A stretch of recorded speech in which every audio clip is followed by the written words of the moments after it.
అందరికీ నమస్కారం. ఈరోజు మరి వైసీపీ ఎలాగైతే ప్రవర్తిస్తుందంటే ఎన్నికల ముందు వై నాట్ 175 అంటూ 11 సీట్లకు పరిమితమయ్యి మరి ఈరోజు ఫేక్ ప్రచారాలకు పరిమితం అయిపోయారు. ఎందుకంటే పొద్దున లేచినప్పటి నుంచి రాత్రి పడుకునేంత వరకు సాక్షి న్యూస్లో ఒక ఫేక్ ప్రచారము మొదలవుతుందే తప్ప ఇంకేమీ లేదు. గత 5 సంవత్సరాలుగా సాక్షి న్యూస్ వేసి ప్రజలు, ఎందుకంటే పల్లెలలో వేరే ఛానల్ లేదు, ఒక్క సాక్షి న్యూసు సాక్షి పేపరు తప్ప, అది చూసి మీ కొంపను ముంచిందంటే ఆ సాక్షి న్యూస్ చూసినందుకే. మరి కుక్కతోక వంకర అని అంటారు. కుక్కతోక వంకర కన్నా మన జగన్మోహన్ రెడ్డి గారి తోక ఇంకా వంకరగా మారినట్టుంది. మరి ఎట్లా అయిపోయిందంటే అధికారంలోకి వచ్చి 2 నెలలు అవుతుంది. ఈ 2 నెలల్లోనే అన్నా క్యాంటీన్ మొదలుపెట్టాం. పేదవాడికి ఒక అన్నం పెట్టే అన్నా క్యాంటీన్ని కూడా వీళ్ళు కామెంట్లు చేస్తూ, శుభ్రత గురించి కామెంట్లు చేస్తూ, మరి 5 సంవత్సరాల నుండి వీళ్ళు ఏమైనా మంచి చేశారా అంటే లేదు, ఇప్పుడు మంచి చేస్తున్నారు అంటే వీళ్ళు అడ్డుపడుతున్నారు. అలాగే టీటీడీ ఏదైతే ఉందో అది తెలంగాణ వాళ్ళకి ఇచ్చేసామని చెప్పి, తిరుపతి తెలంగాణ వాళ్ళకి ఇచ్చేసామని చెప్పి, లేదంటే ఇలా అమ్మకు వందనం కార్యక్రమము ఏదైతే ఉందో ఇంకా మనం రివ్యూకి కూడా రాలేదు, రివ్యూ చేస్తున్నాము, ఇప్పుడు మీటింగ్ అందుకే జరుగుతుంది. అప్పుడే సాక్షి న్యూస్లో మరి భారతిరెడ్డి గారు ఉన్నారు. భారతిరెడ్డి గారు సాక్షి ఏమంటారు, సత్యమేవ జయతే అని రాసుకున్నారు సాక్షి న్యూస్లో. సత్యమేవ జయతే కాదు భారతిరెడ్డి గారు, అసత్యమేవ జయతే అని మీరు క్యాప్షన్ మార్చుకుంటే బాగుంటుంది. ఈరోజు సాక్షి న్యూస్ ఓపెన్ చేస్తే మనకు కనిపించేది క్యాబినెట్ మీటింగ్ ఏదైతే ఉందో టీడీపీ ఆల్రెడీ ఇది చూడండి, 16వ తేదీ ప్రతి ఒక్కరికి ఈ నోటీస్ సర్క్యులేట్ అయింది. 28వ తేదీన మనకు క్యాబినెట్ మీటింగ్ ఉంటుంది అని చెప్పి, మరి ఈరోజు ఎందుకు సాక్షిలో ఎటువంటి ఇది లేకుండా లేదు, క్యాబినెట్ మీటింగ్ కావాలనే పోస్ట్పోన్ చేశారు అని లోకేష్ అన్న పైన దుష్ప్రచారాలు చేస్తున్నారంటే వీళ్లకు ఫాల్స్ ప్రచారము తప్ప ఏమీ లేదు. జగన్మోహన్ రెడ్డి గారు ఈ 5 సంవత్సరాలు చేసింది బాగానే చేశారు అని అనుకుంటున్నట్టున్నారు. మరి ఇప్పుడు ఎంతసేపు ఫేక్ ప్రచారము తప్ప పార్ట్ టైం పొలిటీషియన్గా మారిపోయారు తప్ప ఇంకేం లేదు.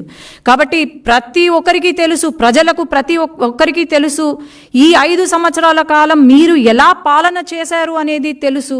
ఈ 5 సంవత్సరాల్లో ఎంతమందికి ఉద్యోగాలు ఇచ్చారు, లేకపోతే ఎంతమందిని ఆదుకున్నారో తెలుసు. కాబట్టి అనవసరంగా దుష్ప్రచారాలు చేసి మళ్ళీ 11 సీట్లకు కూడా కాకుండా పార్టీయే లేకుండా పుట్టగతులు లేకుండా అయితే మీరు చేసుకోవద్దండి అని నా మనవి.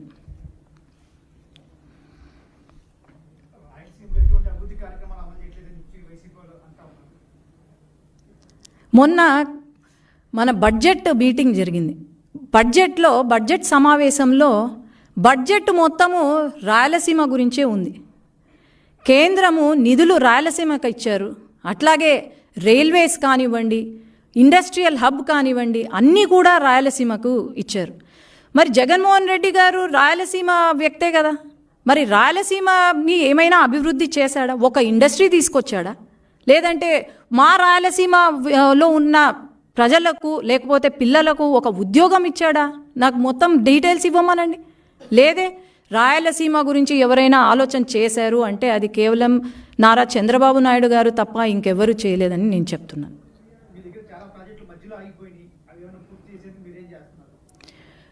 చాలా ప్రాజెక్టులు మధ్యలో ఆగిపోయాయి అంటే అది కేవలం వైసీపీ ప్రభుత్వం వల్లనే, జగన్మోహన్ రెడ్డి గారికి తెలివి లేక ఆగిపోయినాయి తప్ప వేరే లేదు. ఖచ్చితంగా ఈ ప్రాజెక్టులన్నీ తెలుగుదేశం పార్టీ హయాంలో మొదలు పెట్టాము. ఖచ్చితంగా చంద్రబాబు నాయుడు గారు ఢిల్లీకి వచ్చినప్పుడు కూడా ఈ ప్రాజెక్టులు పూర్తి చేయాలి, వెంటనే పూర్తి చేయాలని ఫస్ట్ ప్రిఫరెన్స్ ఇచ్చింది చంద్రబాబు నాయుడు గారి. ఖచ్చితంగా ఈ 5 సంవత్సరాలలో ప్రతి ప్రాజెక్ట్ పూర్తవుతుంది.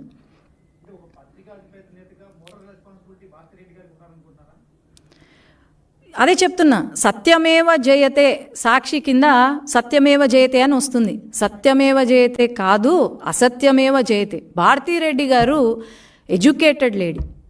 ఒక రియల్ న్యూస్, న్యాయంగా ఒక న్యూస్ని చూపించాలి. కానీ ఎంతసేపు తెలుగుదేశం పార్టీ కార్యకర్తలపైన, నాయకులపైన, లోకేష్ అన్న పైన, వీళ్ళపైనే చెప్తున్నారు. కానీ ప్రజలు ఎవ్వరూ నమ్మడానికైతే సిద్ధంగా లేరు. ఈ సాక్షి న్యూస్ చూసే వాళ్ళ కొంప మునిగింది. అది వాళ్ళు అర్థం చేసుకోవాలి.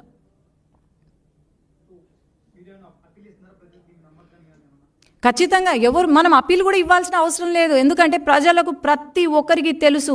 వై నాట్ 175 అని చెప్పి ఈరోజు కేవలం 11 సీట్లకు పరిమితం అయినారు అంటే దాని అర్థం ఏంటి? ఈవెన్ కడప, నంద్యాల్లో కూడా వీళ్ళకు గుణపాఠం నేర్పినారు, ప్రజలు బుద్ధి చెప్పారు అంటే దాని అర్థం ఏంటి?